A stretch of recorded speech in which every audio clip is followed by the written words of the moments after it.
Welcome to Words to Live By, a podcast series hosted by the Ronald Reagan Presidential Foundation and Institute. Each week, we will share some of the wit and wisdom of Ronald Reagan. In essence, Words to Live By, made up of radio addresses and speeches he delivered from the 1960s through the 1980s.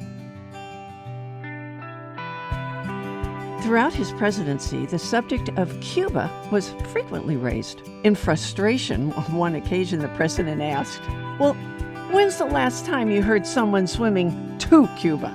But long before he sat in the Oval Office, Ronald Reagan commented on a documentary that had been crafted on Cuba. And he did so in order to bring attention to the idea of false reporting and an effort to cover the truth.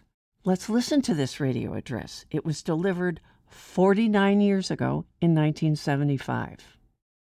When a documentary deals with fiction rather than fact, it really isn't a documentary, is it? I'll be right back. The very word documentary makes you think of research and of factual material painstakingly collected, and those who read or see a documentary are entitled to believe they've been given an objective, thoroughly documented treatise on whatever the subject might be. Not too long ago on this program, I discussed Cuba and gave some requirements I thought should be met before Uncle Sam welcomed that unhappy island back into the family of American nations. Now that was an editorial, an expression of opinion with which you could agree or disagree. Since then, one of our TV networks has presented, with a certain amount of fanfare, a, quote, documentary, unquote, and question mark. It was called Cuba, the People. Was it really a documentary, or was it an editorial? Basically, the message was that soon Cuba will no longer be an underdeveloped country thanks to the success of socialism. The question is, how and when did Cuba become an underdeveloped country? Prior to Castro, Cuba led all its Latin neighbors in standard of living, literacy, and any number of other desirable indicators. For example, Cuba had more doctors in proportion to population, more automobiles, higher per capita income, more TV broadcasting and ownership of TV sets, more newspaper circulation, and even greater attendance at movies. In moviegoing, they were second only to us, which means they were second in the world. The so-called documentary was of Cuba today. It showed farmers plowing with oxen. Now, I don't know how widespread that is, but mechanized farming had reached a pretty high level back in Cuba, B.C., before Castro. Let me read some lines from what has to be considered a real documentary. A report issued in May 1962 by the Economic Research Service of the U.S. Department of Agriculture. The report was entitled, Agriculture and Food Situation in Cuba. Quote, in 1958, Cuba was self-supporting in many foodstuffs such as meat, poultry, fish, eggs, milk, butter, tubers, vegetables, coffee, and fruits, of which there was a great variety and abundance. In the season, oranges were sold in pushcarts in Havana, peeled, iced, and ready to eat, at 3, 4, or 5 for a nickel. Under communism, food ration cards were introduced before the third year of the revolution expired. Oranges have become so scarce that they can only be purchased in pharmacies with a doctor's prescription. Unquote. I don't know whether the makers of the documentary intended to sell us socialism or whether they were just set up by their Cuban hosts, but a truly objective documentary would have made it plain that the Cuba of today is not anywhere near as well off or economically sound as it was before Castro imposed communism on the people. Indeed, there's every reason to believe Cuba would be in real trouble without the sizable subsidy it gets from the Soviet Union.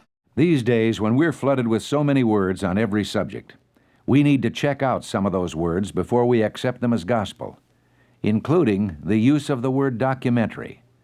And that goes for my words, too. Make sure you've heard all the facts before you make up your mind. This is Ronald Reagan. Thanks for listening. So, what is the truth about Cuba? Well, here it is, straight from the heart of a Cuban. His name is Armando Valladares, one of the individuals celebrated in our Voices of Freedom exhibit in the museum. Valladares was a Cuban postal employee who spent 22 years in prison, accused of being a counter-revolutionary. He actually supported Castro initially, but was deeply opposed to the suppression of religious rights. So when he voiced his objections, he was arrested. And he described his confinement as 8,000 days of struggling to prove that I was a human being. 8,000 days of proving that my spirit could triumph over exhaustion and pain. After an international campaign of support, he was released in 1982, moved to the United States. President Reagan appointed him to serve as U.S. Ambassador to the United Nations Commission on Human Rights. Well, let's hear it straight from him. This is Armando Valladares. The treatment of prisoners in Cuba. It's cruel, inhuman, degrading. When I was named ambassador, U.S. ambassador to the Human Rights Commission, President Reagan told me at that time, I have for you the impossible task. Try to show the international community that Cuba is a dictatorship that tortures and violates human rights. With the help of many people and the help of God, we were able to send a commission of ambassadors of human rights people to Cuba, and we were able to show that Cuba tortures, that Cuba violates human rights constantly. And even the Ambassador Herga still say not a single article of the Universal Declaration of Human Rights that Cuba does not violate daily and systematically. From then on, Castro has been in the accused bench among the many, many countries that violate human rights. I have been the victim for 18 years of the insensitivity, of the ignorance, and of the silence, and the complicity of the rest of the world. Amnesty International discovered that there were political prisoners in Cuba when I had already been in prison for 18 years. I had been in labor camps. I have seen the deaths of my friends. I'd seen torture. I'd seen hunger strikes. And all of this was a product of that double standard that has allowed the rest of humanity to classify dictatorships. There's no such thing as a good dictatorship. All dictatorships are repugnant. And I always say that trying to establish differences between dictatorships is like trying to establish differences between one bank robber that maybe has robbed 5 banks and another that has robbed 20 banks. More about President Reagan's address on the anniversary of the Cuban Revolution, delivered 40 years ago, right after this short message. We'll be right back. The Ronald Reagan Presidential Foundation is the nonprofit organization created by President Reagan himself, and specifically charged by him with continuing his legacy and sharing his principles: individual liberty, economic opportunity, global democracy, and national pride. We must remain vigilant and work together to share these conservative principles with younger generations. Your role is critical to move our mission forward. Thank you for your continued support. Please visit reaganfoundation.org/give. That's reaganfoundation.org/give. Now, back to the story. So by January 1984, the subject of Cuban efforts to expand communism was front and center after the liberation of Grenada in the fall of 1983, just a few months earlier. President Reagan believed strongly that the most effective way to fight oppression was with the truth. You've heard of Radio Free Europe, but what do you know about Radio Marti?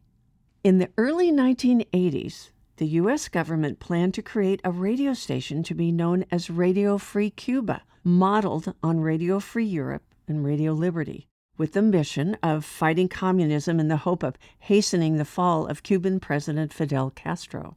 The station was renamed Radio Marti after Cuban writer José Martí, who had fought for Cuba's independence from Spain and against U.S. influence in the Americas. At the urging of President Reagan, Radio Marti was formed, but against opposition from North American broadcasters. Yes, they objected strenuously to the establishment of Radio Marti, fearing that its broadcasts would lead Cuba to retaliate by jamming existing commercial medium-wave broadcasts from Florida. You never realize, when you're trying to do something positive, that there are so many other people who are objecting to it. Well, on May 20th, 1985, Radio Marti began broadcasts to Cuba from the United States. The first day of broadcasting was chosen to commemorate the 83rd anniversary of Cuba's independence from the United States rule on May 20th, 1902. The fears of broadcasters proved well-founded. When Cuba-based transmitters briefly broadcast powerful signals on the medium wave band in 1985, disrupting U.S. AM radio station broadcasts in several states. Even today, Cuba continues to broadcast interference against U.S. broadcasts specifically directed to Cuba in attempts to prevent them from being received within Cuba. Let's hear from President Reagan on January 5th, 1984, as he addressed the people of Cuba. On behalf of the people of the United States, I would like to extend New Year's greetings to the people of Cuba. We know you're marking an historic anniversary on your island. 25 years ago, during these early January days, you were celebrating what all of us hoped was the dawn of a new era of freedom. Most Cubans welcomed the prospects for democracy and liberty which the leaders of the Cuban Revolution had promised. Such a free and democratic Cuba would have been warmly welcomed by our own people. We're neighbors in a hemisphere that has been characterized by the quest for human freedom. Government, which rests upon consent of the governed, is a cardinal principle that enshrines the dignity of every individual. We share many of the same ideals, especially a common longing for a world of peace and justice. We are both proud peoples, proud of what we've achieved through our own efforts. But tragically, the promises made to you have not been kept. Since 1959, you've been called upon to make one sacrifice after another. And for what? Doing without has not brought you a more abundant life. It has not brought you peace. And most important, it has not won freedom for your people. Freedom to speak your opinions, to travel where and when you wish, to work in independent unions, and to openly proclaim your faith in God, and to enjoy all these basic liberties without having to be afraid. Cuba's economy is incapable of providing you and your families your most elementary needs, despite massive subsidies from abroad. But your leaders tell you, don't complain, don't expect improvement, just be ready for more sacrifice. In the meantime, over 500,000 of your fellow citizens have migrated to the United States, where their talents and their hard work have made a major contribution to our society. We welcome them, and we're proud of their success.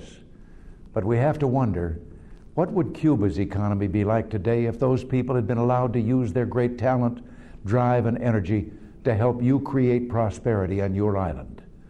The most important question remains, where is Cuba heading? If it were heading toward greater welfare and freedom for your people, that would be wonderful. But we know prisoners of conscience, convicted for their political activities, have been languishing in Cuban prisons, deprived of all freedom for nearly a quarter of a century. Never in the proud history of your country have so many been imprisoned for so long for so-called crimes of political dissent as during these last 25 years. Others convicted of political crimes this past year can expect to be in prison well into the 21st century if the present system in Cuba survives that long. You may not be aware of some of these things I've just told you, or will tell you in this brief message. You may also be unaware of many other things you have the right to know. That's because you are systematically denied access to facts and opinions which do not agree with your government's official view. But why are your leaders so unwilling to let you hear what others think and say? If the power of truth is on their side, why should they need to censor anyone's views? Think about that. Yet, while they supervise every word you hear, every picture you see, your authorities have free access to our news services in the United States and around the world. We don't believe in censorship. So to correct this injustice, the Congress of the United States has authorized the startup soon of a new radio service on the Voice of America named for your great Cuban patriot, Jose Marti. The objective of the Radio Marti program will be simple and straightforward. Tell the truth about Cuba to the Cuban people. We want you to know what you haven't been told. For example, about the situation in Grenada. When Grenada's Prime Minister Bishop was killed, The Governor General, as well as the majority of the English-speaking Caribbean, asked for our assistance in protecting them. Why didn't they ask for Cuba's assistance? Well, the sad truth is they wanted to be protected from the Cuban government. The United States and other Caribbean forces were welcomed by Grenadians as liberators. The rest of the world has seen the evidence of the popular outpouring of support for our action. Cuban lives could have been saved if your government had respected the will of the Grenadian people and not ordered your soldiers to fight to the death. Fortunately, the great majority of your personnel in Grenada did not obey those orders. One of your government officials said in September 1982 that 120,000 Cubans have carried out international missions through the Revolutionary Armed Forces alone. They have been sent to countries in 4 continents. You're never told how many of them are killed, how many families lose loved ones for a cause they have no right to resist. What mission or vital interest does Cuba have which can possibly justify this loss of life in such faraway lands? These are not pleasant questions, but they deserve answers. I hope you'll contemplate them with care. At the beginning of this new year, let us pray that the future will be kinder than the past. And may that better future begin soon for all of you in Cuba. Feliz Año Nuevo y que Dios los bendiga. Today, Radio Marti broadcasts a 24-hour radio program over shortwave transmitters in Delano, California, Greenville, North Carolina, and a medium wave transmitter in Marathon, Florida.